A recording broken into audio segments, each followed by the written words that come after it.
estas que son déficit público van directamente contra deuda pública. Por lo tanto, no se incluyen y hay 17.000 millones. La cifra correcta es las necesidades de financiación del Estado, que en vez de ser 30.000 millones, que sería la cifra que dio el señor Ocaña, son 47.000 que le han dado también. Bien, total 17.000 millones más.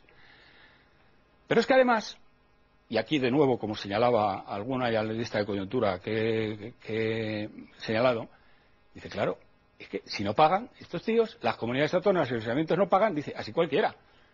¿Y qué es lo que ocurre? Que estos señores tienen una deuda con las pymes, fundamentalmente, que según ley ellos tendrían que pagar en 2 meses, tendrían que pagar las obras terminadas, ayuntamientos y comunidades autónomas. Bueno, lo que están haciendo es que de media pues están como en 10 meses, no pagan intereses además, que tienen narices, y algunas comunidades como Andalucía tardan 16 meses en pagar. 16 meses en pagar.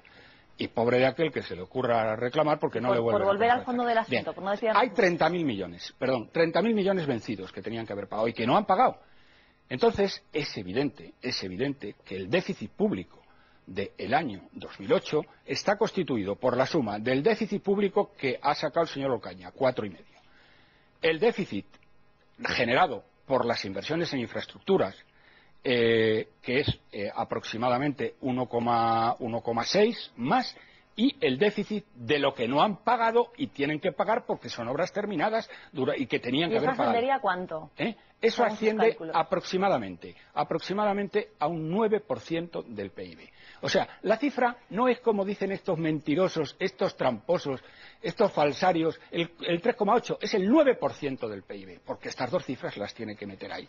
Hay otra cifra, que estos son décimas, que también, porque claro, ellos van a por todas, la cifra con la que comparan es una cifra de PIB que no es la verdadera. Comparan con una cifra de BBB de 1,1 billones y la cifra real es 1,05 billones. No, por lo tanto, eso subiría... Son décimas. Son 0,3 pues décimas. Pues que del 3,8 al 9%, si nos pilla Bruselas en este engaño, no vamos a salir tan indemnes. Un tirón de orejas por lo menos nos llevamos. Es ese tema. Bueno, tengo que decirle que el tema de las infraestructuras está admitido por Bruselas. Pero no evidentemente, el del otro. Pero a efectos reales, a efectos de saber cómo está la economía española en este momento, cuál es el déficit de las administraciones públicas, excluida Seguridad Social. Usted lo cifra en el 9. No es que lo cifre en el 9, perdóneme, doña Noelia, que no es que lo cifre en el 9, es que es el 9. No, es decir, digo usted no tiene más que sumar. Que defiende, porque seguro que si don Lorenzo defiende si otra. usted dice, claro, mire usted, es que claro, si no paga, pues entonces ¿de qué déficit me estoy hablando? Mire, aquí hay tres personas de cara a las cámaras, que luego el equipo que está detrás no lo ven. Usted que tiene su versión, usted que supongo que tendrá la suya, y yo que me limito a no opinar. Por eso le decía que usted defiende eso y don Lorenzo o mucho me sorprende o va a defender otra cosa. Bueno, y yo por lo menos al final, no sé si por un desliz o porque ha reconocido que el tema de las infraestructuras lo admite Bruselas, efectivamente hay una directiva donde se contempla esto y también lo que comentaba la Seguridad Social.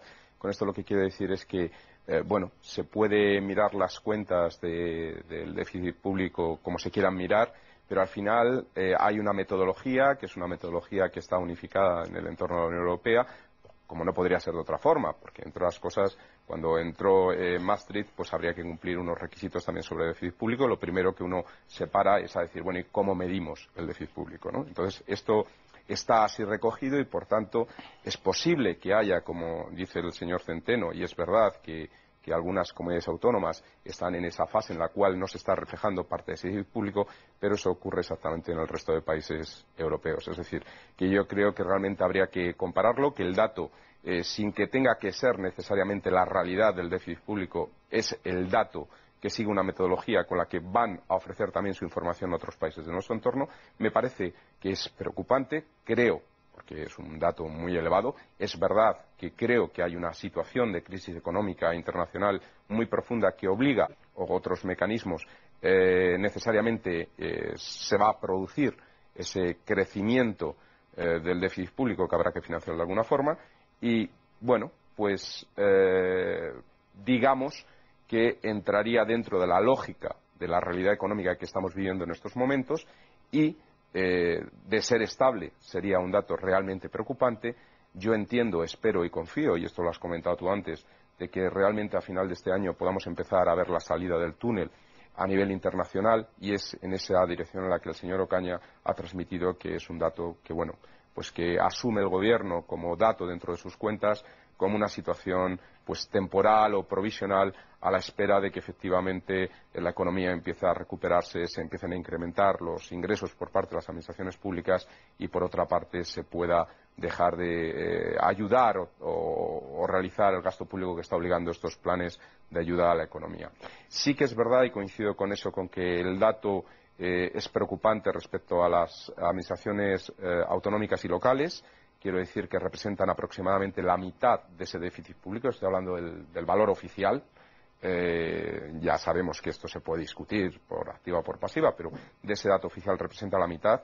Esto obliga o tiene que obligar a que las comunidades autónomas también entren en una disciplina presupuestaria seria, sobre todo de su gasto corriente, y es quizá uno de los elementos que entiendo que el Gobierno va a tener que hacer en los próximos meses. Yo les quiero preguntar, si en lugar de ese 3,8%, que es el dato oficial que daba ayer el secretario de Estado de Hacienda, el Gobierno hubiera hecho el mismo sumatorio que el señor Centeno y dijera que sí, que España tiene un déficit del 9% del PIB, ¿qué consecuencias tendría eso para la economía española? ¿En qué situación nos colocaría? Vamos a ponernos en esa hipótesis oficial. Vamos a ver, básicamente en la misma, porque, el impacto que puede tener esto lo tiene sobre los mercados de deuda. Pero claro, es que los señores que están en los mercados de deuda hacen la cuenta que he hecho yo, no la que hace el Gobierno, que no se fían del Gobierno de España ni por el foro.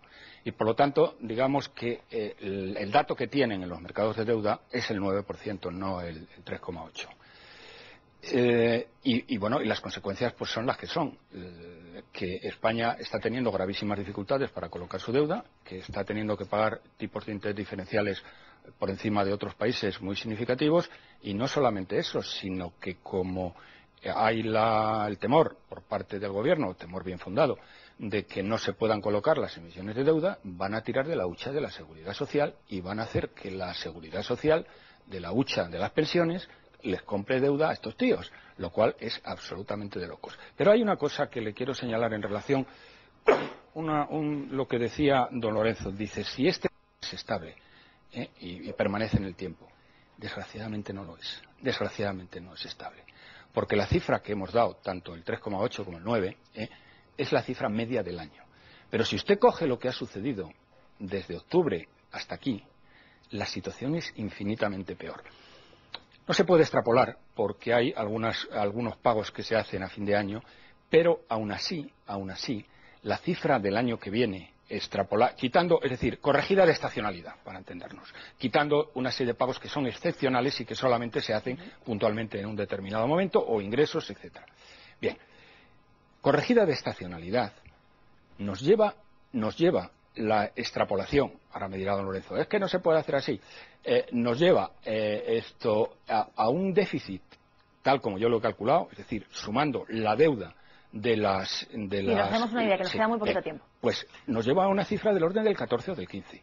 Y niego la mayor cuando don Lorenzo, ante la cifra brutal de 30.000 millones de euros que deben las comunidades autónomas y ayuntamientos a los pymes pasados de fecha, dice, eso es lo que sucede en todo el mundo. Eso no sucede en ninguna parte, porque el único sitio donde la Administración se fuma un puro con el Estado de Derecho es en España, porque a los 2 meses tendrían que pagar. Y lo que ya es el colmo es que ni siquiera pagan los intereses de demora. Si te cogen a ti, ciudadano que no pagas impuestos, te crujen con unos intereses de demora que además son absolutamente usurarios. Pero ellos no pagan intereses de demora ni al tato. Bueno, yo voy a contestar a tu pregunta cuando decías si nos pusiéramos en esa hipótesis de que realmente el déficit público no fuese ese 3,8 que ha salido en los datos oficiales, sino que fuese sustancialmente superior. Bueno, pues evidentemente habría que financiar ese déficit público.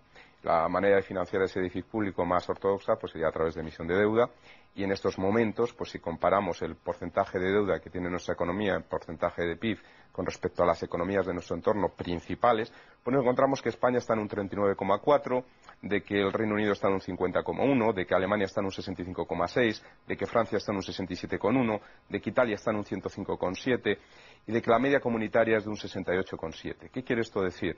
Pues que todavía tenemos 30 puntos de PIB para poder llegar a la media comunitaria en cuanto a porcentaje de deuda pública sobre PIB, lo cual pues da cierta tranquilidad al margen de que haya que pagar, como efectivamente los mercados se está haciendo, pagar determinadas primas de riesgo respecto a algunas de esas deudas, porque hay otras que no. Italia tiene ahora mismo una prima de riesgo que está por encima de la española, incluso Austria es un país que en estos momentos tiene una prima de riesgo por encima de España. Es decir, que habría que ver, y hay otros países que, aunque tengan la prima de riesgo por debajo de España, no está tan marcada la diferencia. 2 segundos, incluso 2 segundos. Que es verdad lo que dice don Lorenzo, pero los mercados lo que están contando no es la situación de deuda en este momento, sino las expectativas. Y los mercados, precisamente porque las expectativas de España son un incremento brutal de la deuda exterior, están penalizando enormemente las salidas de deuda española, y por eso el gobierno del señor Zapatero, del patriota social don Rodríguez Zapatero, tiene que echar mano de la hucha de las pensiones. Señor Centeno, los 2 segundos más largos de la historia de la televisión en España y yo creo que en el mundo.